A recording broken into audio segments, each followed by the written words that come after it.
Throughout the Marvel Universe, no friendship/rivalry/bromance has been as great as the one between Professor X and Magneto. While each is dedicated to supporting and defending the mutant race, Professor X believes that mutants and humans can coexist peacefully, while Magneto believes that mutants must rule mankind to survive. This conflict has led them to create their own teams of mutants, the X-Men and the Brotherhood of Evil Mutants, who have repeatedly battled over the fate of their species. But even as they fought over ideology, their friendship never truly died. This has led to occasional alliances and quite a few lingering questions, like what treasure hunting adventure forged their friendship? How did their different viewpoints shape the future of the mutant race? And how would they each react when the mutant race finally united as one? We're here to answer all those questions and more. This is Marvel Recap, Professor X and Magneto, with a special shout out to the official handbook of the Marvel Universe research team for their help. When Charles Xavier and Erik Lehnsherr first met as young men, they had lived through two very different childhoods. Xavier grew up in wealth and comfort, the son of Sharon Xavier and Dr. Brian Xavier, a respected nuclear physicist. Although, we should add that he had an evil, unborn twin sister that he attacked in the womb. While she was initially thought to be dead, she psychically survived and eventually resurfaced, taking the name Cassandra Nova. But that's a long way off. When Xavier was only 9, his father was killed in an atomic testing blast in New Mexico. Sharon, convinced that Charles needed a father, married Brian's colleague Dr. Kurt Marco. They moved back east to live in Xavier's ancestral mansion in Westchester, New York, where Charles was forced to live with his abusive new stepfather and his bullying stepbrother, Cain Marco. After Charles's mother died, Cain tried to extort money from his father, who he believed had killed Brian Xavier. During the confrontation, Cain accidentally set off a lab explosion. Dr. Marco managed to carry Cain and Charles to safety, but soon died from smoke inhalation. Not long after, Charles's mutant power of telepathy fully manifested for the first time, which he used to become a top student and star athlete. By the age of 16, Charles had left home to attend Harvard and soon won a scholarship to England's Oxford University. There, he studied genetic mutations, looking to discover the source of his powers. He also became close with a young Scottish genetic scientist, Moira Kinross, and they soon were engaged. But before they were married, Xavier enlisted in the military and served alongside his stepbrother during an overseas conflict. There he witnessed Cain try to steal the Crimson Gem of Sidorak from a ruined temple, which transformed him into the monstrous Juggernaut. Later, Xavier received a letter from Moira breaking their engagement. Instead, she married her former boyfriend, Joseph McTaggart, a commando in the Royal Marines, and became Moira McTaggart. But it proved to be an unhappy marriage, and they separated, although he refused to grant her a divorce. Left with no family or loved ones, Charles decided to travel the world, searching for mutants like himself. As for Magneto, he was born Max Eisenhardt, the son of jeweler Jakob Eisenhardt and his wife Edie, and grew up in Nuremberg, Germany. As the only Jewish child in his school, Max was the target of constant bullying, but soon befriended a young servant girl named Magda. To impress her, Max won a school javelin competition, only to be accused of cheating by the school officials, who refused to believe a Jewish student could beat the rest of his classmates. He was ordered to either give up his medal or recreate the throw with a regulation javelin. But when he succeeded, he was again accused of cheating and expelled before being beaten by his classmates. As the Nazis grew to power, Max's family tried to escape their reach by moving to Poland, which was soon invaded by Germany. After being captured by Nazi soldiers while trying to escape the ghetto in 1942, Max and his family were set to be executed. Max only survived by subconsciously using his powers to make the bullets miss him. He managed to evade Nazi attention for a time, but he was eventually captured and brought to the Auschwitz concentration camp. His treatment there solidified his ideas about the brutality humanity could inflict on others. The one bright spot was that he was eventually reunited with Magda. During a camp revolt 2 years after his arrival, Max helped her escape, and gradually they made their way to a village in the nearby Carpathian Mountains, where they married and had a daughter, Anya. Eventually, they moved to the Soviet Union, where Max struggled to find work. When a supervisor tried to cheat him out of his pay, Max used his burgeoning mutant powers to fling a crowbar at the man, scaring him into giving Max what he was owed. But by the time he returned home, Max found his house in flames, as the supervisor had told the KGB about Max assaulting him. When Max tried to rescue his daughter, the KGB agents restrained him, and he was forced to watch her jump to her death to escape burning alive. Enraged, Max used his powers to kill the KGB agents. Magda, terrified of her husband's new ability, fled. We'd later learn that Max took on the identity of Erik Magnus Lehnsherr and went in search of Magda, only to discover that she had died. He eventually moved to the Middle East, and as Erik Magnus, he began volunteering at a hospital that specialized in treating survivors of the Holocaust. That's where he met Charles Xavier, who had traveled to the hospital at the request of one of its doctors, who wanted the help of the most instinctive psychologist he knew in reaching a catatonic Holocaust survivor named Gabrielle Haller. Xavier used his telepathy to help treat her mental trauma, waking her from her catatonic state.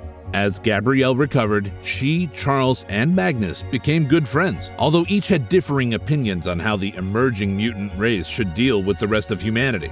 Magnus felt humanity would destroy mutants out of fear, so the only way to guarantee the survival of mutants was for them to hold the reins of power. Charles felt that security could not be imposed by fear, but must grow from understanding and coexistence. Soon after Gabrielle and Xavier became romantically involved, the hospital was attacked by agents of the terrorist group Hydra.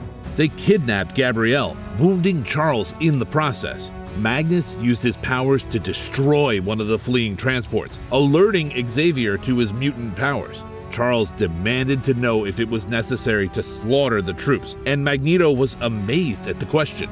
After all, hadn't Charles killed men while serving as a soldier? Charles had to admit he had, but that he killed to survive, and the memory still sickened him. Xavier secretly used his telepathic powers to track the kidnappers to Africa, where Hydra leader and former Nazi Baron Strucker tortured Gabrielle until she revealed the location of a hidden reserve of Nazi gold. Xavier used his telepathy to turn the soldiers against each other, while Magnus defeated Baron Strucker by magnetically crushing Strucker's Satan Claw. Standing over his fallen foe, Magnus revealed that he cared nothing for humanity, as he felt that mutants would take their place as lords of the earth. Magnus took the gold for himself, telling Xavier that he was far too trusting and saying, "You have faith in the essential goodness of man. In time, you will learn what I have, that even those you love will turn from you in horror when they discover what you truly are. Mutants will not go meekly to the gas chambers. We will fight, and we will win." However, Xavier telepathically replied, "Must the future of Homo Superior be written in blood and fire? The world has seen too much of that, Magnus. There has to be a better way, and I intend to find it." Magnus went on to work with a covert intelligence agency where he used his powers to hunt down Nazi war criminals. But after a mission where Magnus deviated from orders, his agency contacts killed his girlfriend, Isabel, which was payback for Magnus executing a former Nazi that they had allied with. But before they could eliminate Magnus, he overpowered them. He was once again disgusted by this senseless brutality of humans, so he rejected his human name and adopted a new one, Magneto. Meanwhile, Xavier continued his worldwide search for new mutants, eventually ending up in the Himalayas. Instead of finding a fellow mutant, he encountered an evil alien named, appropriately enough, Lucifer. Xavier managed to thwart Lucifer's plans of conquest, but as the alien escaped, he dropped a giant stone on Xavier, paralyzing him.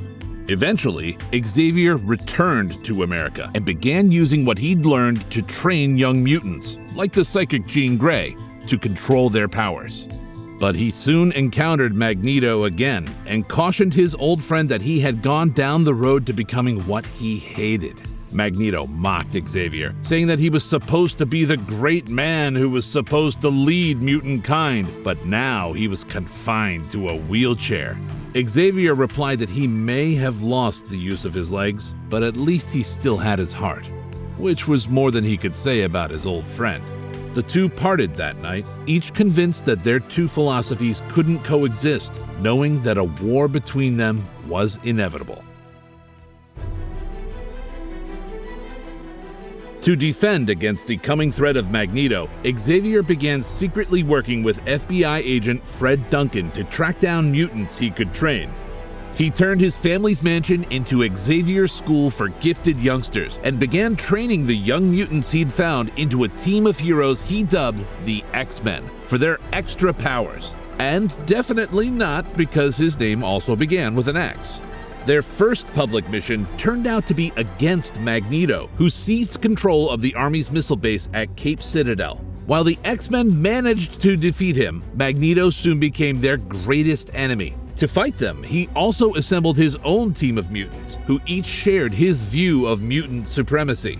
This group, which he dubbed the Brotherhood of Evil Mutants, included the mutant twins Pietro and Wanda Maximoff, aka Quicksilver and Scarlet Witch. Magneto would come to believe they were his children through Magda. However, he would eventually discover that the twins were actually unrelated to him and had been given powers by the geneticist known as the High Evolutionary. But that's a story for another recap. And despite learning of their true heritage, Magneto still thinks of them as his children.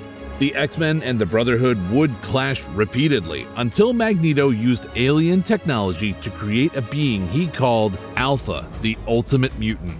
Magneto intended Alpha to conquer the world on his behalf, but Alpha turned on his creator and used his powers to turn Magneto and the Brotherhood into babies. Xavier placed baby Magneto in the care of his former college love, Moira McTaggart. However, what he didn't know was that she used her knowledge of genetics to secretly alter baby Magneto's DNA in an attempt to prevent him from turning evil as he grew up. Magneto's second childhood proved to be short-lived, as the Shi'ar agent Erik the Red used alien technology to age him back to young adulthood. Furious that Xavier had control of him while he was a helpless baby, Magneto quickly attacked Professor X's all-new X-Men team. The rest of the Brotherhood were also returned to adulthood, but found themselves abandoned by Magneto. They soon fell under the control of the mutant criminal the Vanisher, but later reformed under the leadership of the shapeshifter Mystique, who was committed to achieving Magneto's dream of mutant supremacy. Over time, Erik's hatred of Charles and his dreams of human and mutant cooperation began to soften. We got the first glimpse of this in the Days of Future Past storyline, where a Magneto from an alternate future reality was a part of a future X-Men team, trying to survive in a world where mutants were enslaved by humans. While an older version of X-Man Kitty Pryde, Kate, tried to prevent this future by traveling back in time to inhabit her younger self, Magneto sacrificed himself to stop Sentinels from interrupting her mission. The time-traveling Kate was successful in preventing Mystique's new Brotherhood from assassinating anti-mutant Senator Robert Kelly, an act she hoped would change history for her own reality. Later, back in the original timeline, Magneto embarked on one of his most ambitious schemes, where he ordered the leaders of the world to dismantle their nuclear arsenals. Any who refused to comply would be destroyed. Magneto explained to one of Xavier's students, Cyclops, that he did this to ensure the safety of mutant kind, saying that the world could now use the $1 trillion they spent each year on nuclear weapons towards the eradication of hunger, disease, and poverty. However, the Soviet Union refused to comply, and one of their nuclear submarines fired missiles at Magneto. He effortlessly disarmed the missiles, then sank the sub with all hands aboard. Furious, Magneto then used his powers, amplified by technology, to create a volcano that destroyed the Soviet city of Verikino. As the X-Men sneaked onto the island and prepared a surprise assault on Magneto, Xavier blasted his longtime frenemy with a long-range psychic attack. However, during the battle, an enraged Magneto sent a lethal blast of electricity into Kitty Pryde, but was horrified to see she was just a child. After the death of his daughter, Anya, he'd sworn that he would not rest until he had created a world where mutants could live free and safe and unafraid. But instead, he'd slain this girl. Storm was ready to kill him, but he would not fight her. He realized that he had become like those he hated and despised. Luckily, Kitty was phasing when she was hit with the electricity, which allowed her to survive. But by the time she awoke, Erik had escaped, abandoning his plans for world domination. We saw more of this slightly remorseful Magneto in the graphic novel God Loves, Man Kills. In it, Reverend William Stryker's anti-mutant crusade led to the execution of several young mutants, which prompted Magneto to approach the X-Men as an ally. They worked together to free Xavier from Stryker's clutches. However, Cyclops was skeptical of Magneto's intentions. Magneto argued that he was not the X-Men's enemy and that his goal of conquering the Earth was solely to create a world where the mutant race, Homo Superior, could live in peace. When Cyclops called his dream a mutant dictatorship, Magneto replied, "I have lived under a dictatorship and seen my family butchered by its servants. When I rule, it will be for the betterment of all." The X-Men and Magneto confronted Stryker at a rally in Madison Square Garden, where Stryker planned to use a version of the X-Men's mutant hunting computer Cerebro to amplify Xavier's powers to kill countless mutants. But Stryker's followers started to waver when he discovered that one of his lieutenants was a mutant and pushed her to her death. Stryker held that mutants were not human, aiming his gun at Kitty Pryde. But before he could shoot, he was taken out by a police officer.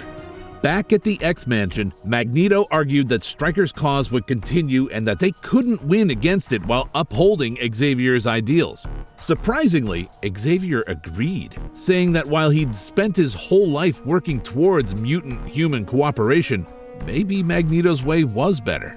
However, Cyclops argued that Xavier had brought the X-Men together to fulfill a dream, one born out of hope and the noblest of human aspirations, and they'd sweated, bled, and even died to make it a reality. He wasn't prepared to give that up. After listening to his student, Xavier changed his mind and refused to join with Magneto. Magneto called them all fools, saying, "I have wept over too many graves, X-Men. I will not do so over yours." But despite that harsh farewell, Magneto's attitude toward Xavier began to change during the first Secret Wars limited series. In it, the alien Beyonder gathered the heroes and villains he deemed to be the strongest to fight each other on a planet he created, Battleworld. While Xavier, who it should be noted regained the ability to walk through use of a cloned body, and the X-Men were sorted into the hero category, so was Magneto. And while some called him a murderer, he argued that he had simply fought in the defense of the mutant race. Some of the heroes wanted to exclude Magneto, but Xavier and the X-Men came to his defense. Magneto left, as he didn't want mutant blood to be spilled on his behalf. Magneto watched the unfolding conflict and suddenly felt kinship for the humans who were experiencing the same feelings as himself. Those feelings led him to a romantic date with Janet Van Dyne, aka the Wasp. When Xavier and the X-Men arrived to propose an alliance, Magneto agreed, saying they could work together to create a golden age where mutants and humans could live in peace. However, it turned out that Wasp was only pretending to be interested in Magneto so she could learn his plans. Xavier stopped Magneto from retaliating against her. He argued that if they were to ally, Magneto had to agree that whatever noble ends we seek do not justify evil means. Magneto and Xavier found themselves working together for a common goal and growing closer in the process. Their time together changed Xavier's opinion of his former foe. After they returned to Earth, Xavier discovered that the Beyonder followed them home. Xavier was too injured from a recent mugging to handle it himself, so he contacted Magneto telepathically and asked him to lead the X-Men. And with that, Magneto suddenly went from being the X-Men's greatest foe to their new leader. Sometime later, Magneto was attacked by Freedom Force, a government super team made up of former members of Mystique's Brotherhood of Evil Mutants. The X-Men tried to stop Freedom Force, but Magneto willingly surrendered, saying that for the good of mutantkind, he would face his accusers and his fate. Gabrielle Haller acted as his defense attorney, with Xavier assisting her, as the World Court charged Magneto with murdering the sailors in the Soviet submarine. He argued that his desire has only been the preservation of mutant kind and to spare them the fate his family suffered in Germany. But before a verdict could be reached, the trial was interrupted by Fenris, the superpowered twin children of Xavier and Magneto's old foe, Baron Strucker. Magneto risked his life to save the judges' lives, but Xavier began succumbing to the grave wounds he had suffered in the mugging not long before. As Xavier lay dying, he offered his old friend a path to redemption, to prove that he had changed his ways by taking charge of Xavier's school and its students.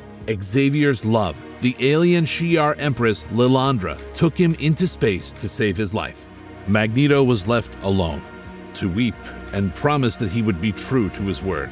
Magneto was later found innocent by a reconvened World Court and spent the next several months supervising the X-Men and directly mentoring the New Mutants. However, Magneto's abrasive teaching style soon found him clashing with everyone around him.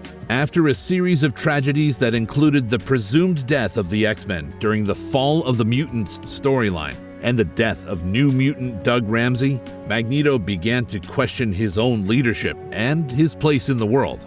This growing frustration finally led Magneto to quit, as he told Moira McTaggart that Charles should never have offered him the school and he never should have taken it. With that, Magneto left to resume his position as a supervillain, at least in name, saying that if the world was focused on him, they wouldn't be attacking other mutants. Sometime later, Xavier returned from space to find that Magneto had ultimately broken the promise made back in Paris. Xavier resumed leadership of his school and the X-Men, setting the stage for the greatest battles the two former friends had ever faced. After leaving the X-Men, Magneto retired to the solitude of his orbiting base, Asteroid M. But his isolation ended when he was approached by a group of mutants who subscribed to his ideals and begged him to rejoin the fight against anti-mutant forces. He agreed and took on those mutants as his acolytes. To defend his asteroid, Magneto salvaged the nuclear weapons from that Russian submarine he'd destroyed, although he was horrified to be face to face with the skeletons of the men he'd killed. The X-Men tried to stop him, which shook Magneto even further, as he told his lead acolyte, Fabian Cortez, "Why must blood always come between me and others?" Magneto declared to the world that he had turned his orbiting base into a haven for mutant refugees, promising that harm done against any mutant would be harm done to him, and that he would respond accordingly.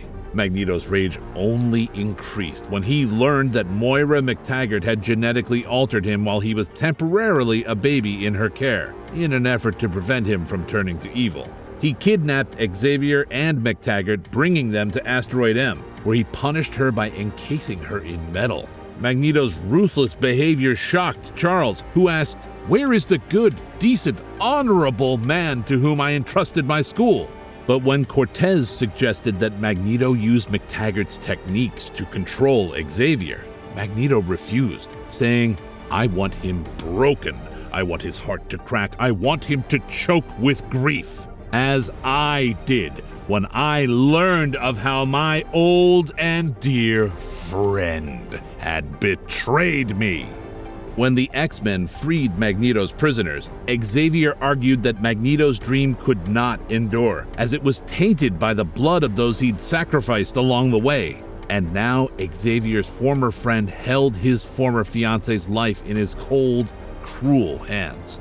McTaggart then revealed that her attempts to change Magneto had failed, and that the choices Magneto made were the ones he would have made anyway. That's when Cortez fired on the asteroid with a plasma cannon, proving he was willing to sacrifice Magneto and the other acolytes to take out the X-Men. Magneto used his powers to temporarily hold the asteroid together, disabling the nuclear weapons he stole in the process. While Xavier offered to save Magneto and his followers, Magneto refused, deciding to stay behind. For while he may have been tainted by blood and rage and death, perhaps that would be the armor that would sustain him in the war to come. As the X-Men escaped the exploding asteroid, Xavier's telepathy revealed that Magneto had saved his enemies because that was his task in life, to save mutant kind from harm. I give you your dream, Charles, but I fear, in time, your heart will break as you realize it has ever been a fool's hope. Farewell, my friend. Despite this ominous goodbye, Magneto survived and used his powers to create a mutant utopia on a new orbiting base, Avalon. In response, the governments of the world enacted the Magneto Protocols, using a string of satellites to create an energy shield that prevented Magneto from using his powers on Earth. He fought back by creating an electromagnetic pulse that shut down the majority of Earth's technology, forcing the X-Men to travel to Avalon to try and stop him. During the battle, Wolverine wounded Magneto, who then ripped the adamantium from Wolverine's skeleton. That caused Charles to snap, and he attacked Magneto with a mind blast while screaming, "You have killed too many, Magnus, and I have had enough!" With that, Xavier wiped Magneto's mind, leaving him in a catatonic state. However, Xavier's angry act allowed the hatred of Magneto's psyche to implant itself within Xavier's soul and join with his repressed emotions. Over time, it gained sentience and evolved into a seemingly unstoppable being called Onslaught. Powered by the dark sides of both Xavier and Magneto's minds and equipped with all of Xavier's psychic might, Onslaught rampaged across the country and was only stopped by the sacrifice of many of Earth's greatest heroes. Eventually, Magneto recovered from Xavier's mind wipe and returned to his desire to create a new mutant homeland. As Avalon had been destroyed, Magneto took control of the Earth's magnetic field and demanded the world allow him to create a mutant haven on Earth. In response, the United Nations granted Magneto sovereignty over the island of Genosha. Genosha had previously been ruled by a brutal regime that treated mutants as laborers and second-class citizens, but with the UN's approval and the help of his acolytes, Magneto seized control of the island from its human rulers, turning it into the mutant utopia he'd dreamt of. However, that paradise didn't last long, as Cassandra Nova, Xavier's evil twin sister, unleashed a group of wild sentinels that attacked the island, killing much of the population, including Magneto. His death made him a symbol of resistance for the mutant community, many of whom adopted the motto, "Magneto was right." Xavier traveled to Genosha to help the survivors of the attack and discovered Magneto was alive, but had no memory of what had happened after the attack. The two decided to work together to help rebuild the island, restoring their friendship in the process. Later, in 2005's House of M storyline, Magneto regained his memories, but soon lost his powers when an insane Scarlet Witch created a spell that called for no more mutants. This act depowered much of the mutant race during what became known as M-Day. And while Magneto helped rebuild Xavier's memories after he suffered a massive head injury, the former Master of Magnetism's desire to regain his powers led him to ally with the High Evolutionary against the X-Men, attacking them with decommissioned Sentinels. The Evolutionary restored Magneto's powers, although the destruction of his machine in the process meant that it couldn't restore any other mutant's powers. Magneto traveled to the depths of space, looking for a way to help the depowered mutants, but was eventually forced to come home. But when he returned, it wasn't to rule, but to join forces with his former enemies once again. While Magneto was away off-planet, the X-Men raised Asteroid M from the ocean depths, transforming it into a floating island in San Francisco Bay. Cyclops declared that it would be open to all mutants, creating a new homeland for his people. Magneto soon arrived, but despite the X-Men's fears, he wasn't there to fight. To prove his good intentions, he gave up his mind-shielding helmet, but that wasn't enough for Xavier, who still felt this was a trap. Magneto tried to calm Xavier down, only to receive a mind blast for his troubles. Cyclops had to tell his former teacher to stand down, but Xavier refused to yield, saying, "I will not let him waltz in here and shatter what is left of mutant kind." But Magneto surprised everyone by complimenting Cyclops' leadership and even bowing to him. And even though Xavier still doubted him, Magneto was accepted into Utopia. Cyclops still didn't fully trust him, although Magneto didn't blame him for it, telling Xavier that he owed them all so much more than an apology. To prove himself, Magneto used his powers to find beloved X-Man Kitty Pryde, who had become trapped in space after she phased a giant bullet through the Earth, saving the planet. Magneto brought her back to Earth safely, although the effort put him into a coma. But soon, he was back up and around, and even gained some positive press after he used his powers to save the Golden Gate Bridge during an earthquake. Over time, Xavier and Magneto had reconciled enough that, after the fall of Utopia, they turned their attention back to long-simmering plans they had begun years before with Moira McTaggart. Plans to create a new mutant nation on the living island of Krakoa. Using the flora from Krakoa, Xavier and Magneto created pharmaceuticals which provided cures for numerous diseases that plagued mankind, and used them to barter with the nations of the world. Their demand: recognize Krakoa as a sovereign nation and receive invaluable mutant medicine.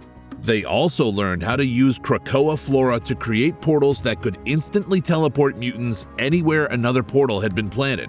After all those years of fighting, they'd finally put their differences aside to create a haven for all mutants to live in peace. Unfortunately, Professor X's dream of a mutant nation proved as finite as Utopia or Genosha.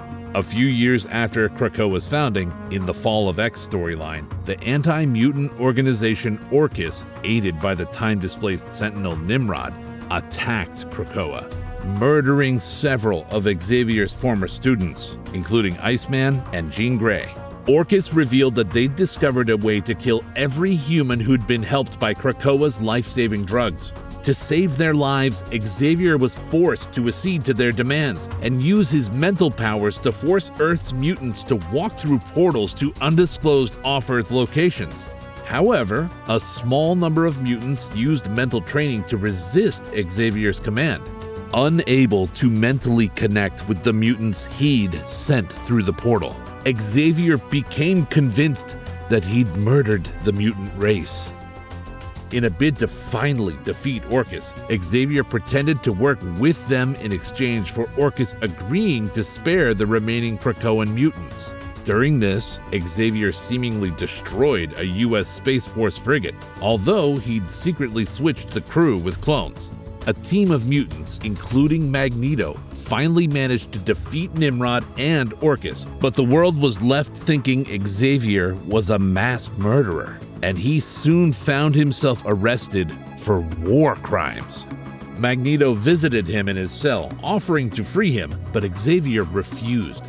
Magneto admitted that what they made on Krakoa hadn't been enough, as it had excluded some mutants. For a mutant nation to truly work, it needed all mutants working together. Charles could only chuckle and say that sentiment was basically just Xavier was right. Later, Xavier escaped from his prison cell, deciding to once again leave the planet with his Shi'ar love, Lilandra. But before he left, he met with his most trusted colleagues, including Magneto. He told them he was retiring, but that he felt that those assembled were the best chance to dream a new, better dream, and that perhaps they could succeed where he could not. And with that, Xavier left Earth, secure in the knowledge that it could be a better world with the help of his former adversary, Magneto, who was now once again his friend. More importantly, both men were finally secure in the friendship that had defined them both. We saw some of Professor X and Magneto's greatest hits during Season 1 of Marvel Animation's X-Men '97, including the trial of Magneto, as well as the triumph and the tragedy of Genosha. The season ended with both of them left trapped in ancient Egypt, and their story continues in Season 2. And we'll soon be seeing that friendship again on the big screen, as Professor X and Magneto will be appearing in Marvel Studios Avengers Doomsday. And that is our abridged summary of Xavier and Magneto. Want to learn more? Sign up for Marvel Unlimited, where you can find the pair's many appearances. You can catch seasons 1 and 2 of Marvel Animation's X-Men '97 on Disney+. And don't miss Marvel Studios Avengers Doomsday on December 18th, only in theaters. If you're curious, here's the full list of comics referenced in this video. This has been Marvel Recap: Xavier and Magneto.